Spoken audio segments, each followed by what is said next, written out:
रात गई बात गई।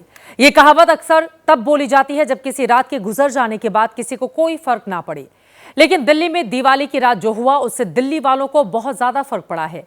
दिवाली के दिन देश के बाकी शहरों की तरह दिल्ली में भी खूब पटाखे फोड़े गए।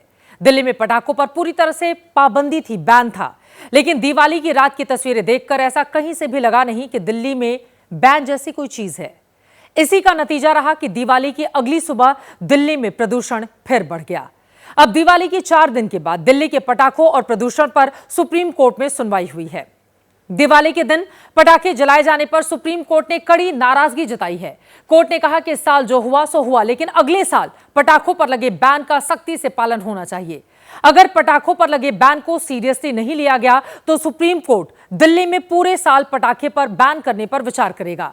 अगर कोर्ट ने मन बना लिया तो दिल्ली में दिवाली के साथ शादी, चुनाव और न्यू ईयर पर भी पटाखे नहीं फूटेंगे। इस बार बैन के बावजूद दिल्ली में पटाखे कैसे फूट गए, इसको लेकर कोर्ट ने दिल्ली सरकार और दिल्ली पुलिस से 1 हफ्ते के भीतर जवाब मांगा है। दिल्ली सरकार और पुलिस को सिर्फ अपनी नाकामी पर जवाब नहीं देना, बल्कि अगली दिवाली का एक्शन प्लान लेकर भी कोर्ट के सामने जाना है। सुप्रीम कोर्ट ने कई सालों पहले ही दिल्ली में पटाखों पर रोक लगा दी थी, लेकिन फिर भी यहां पर हर साल पटाखे फूटते हैं।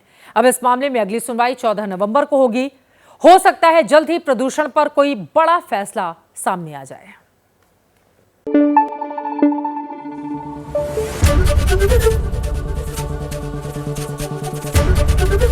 एबीपी न्यूज आपको रखे आगे।